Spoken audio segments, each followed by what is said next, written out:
नमस्कार दोस्तों। Bharat selection wing लखपड़ाबाग Barabanki के ऑफिशियल चैनल पर आप सभी का स्वागत है। डिक्टेशन रामधारी गुप्ता, खंड 2, प्रतिलेखन संख्या 11 स्टार्ट होगा 5 सेकंड बाद।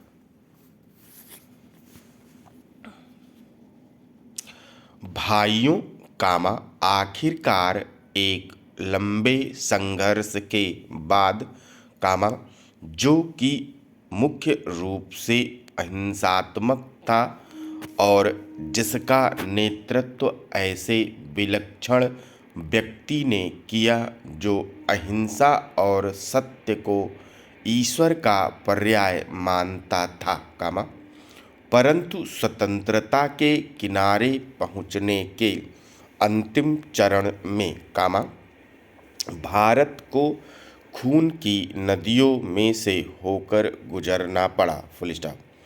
और यह नदी भारतीयों ने ही खोदी थी कामा, तथा इसमें भारतीयों का ही खून बह रहा था फुल स्टॉप। अभूतपूर्व पैमाने पर लोगों का निष्क्रमण हुआ फुल स्टॉप।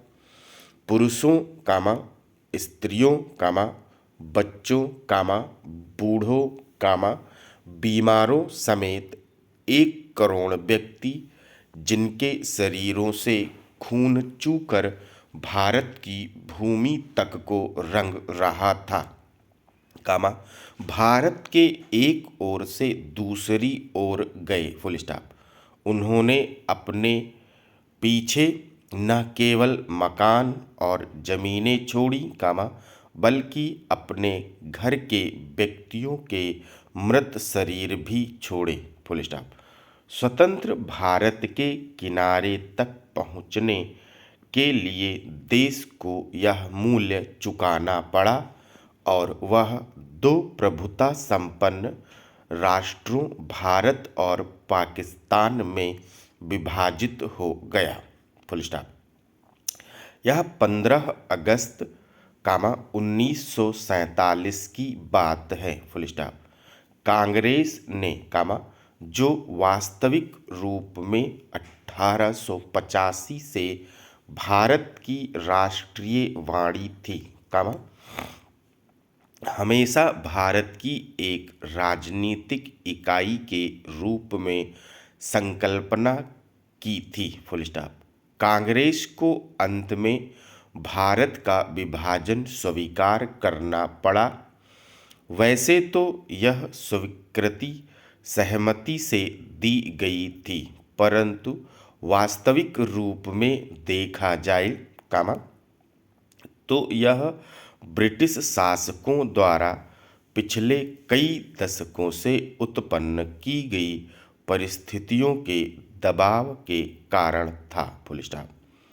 फूट डालो और राज करो की नीति पहले पहल अलीगढ़ मुस्लिम कॉलेज की स्थापना के साथ शुरू की गई फुल स्टॉप। एक दूसरे के बाद आने वाले 3 ब्रिटिश प्रिंसिपलों ने पृथकता का विचार मुस्लिम नेताओं और छात्रों के मन पर बैठाया full stop. Para sir Syed Ahmad को विभाजक मूलक विचारों को फैलाने के लिए उनसे हर प्रकार की मदद मिली फुल स्टॉप।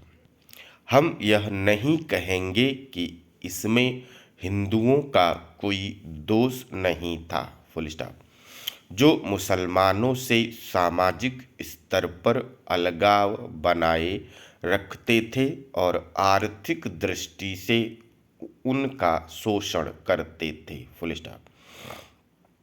अलीगढ़ कॉलेज के अधिकारियों को अपने उद्देश्य की पूर्ति के लिए उपजाऊ भूमि मिली फुल स्टॉप। यह सब कुछ पिछली शताब्दी के अंतिम वर्षों में हुआ फुल स्टॉप।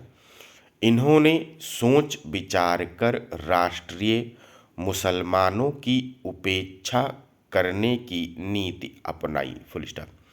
1947 में कांग्रेस के पास विभाजन स्वीकार करने के सिवा कोई विकल्प नहीं था, विशेषकर गंभीर सांप्रदायिक झगड़ों के कारण, जो कि गृह युद्ध का रूप धारण कर रहे थे, फुल स्टॉप। जिन्ना ने यह सुझाव भी दिया कि सांप्रदायिक आधार पर आबादी की अदला बदली की जाए, फुल स्टॉप। शायद वह बेहतर समाधान होता, क्योंकि इससे शायद वे क्रूर कृत्य न होते, जो लंबे काल तक पड़ोस में रहने वालों के साथ उनके पड़ोसियों ने किए, फुल स्टॉप। विभाजन को स्वीकार करते हुए कांग्रेस ने 15 जून 1947 को दिल्ली में एक प्रस्ताव पास किया, जिसमें अंतिम बार भारत की मूलभूत एकता का आग्रह किया गया था, फुल स्टॉप। इसमें कहा गया था, पिछली 2 पीढ़ियों के श्रम और बलिदान की नहीं, बल्कि भारत का विस्तृत इतिहास और परंपरा भी इस मूलभूत एकता की साक्षी है, फुल स्टॉप।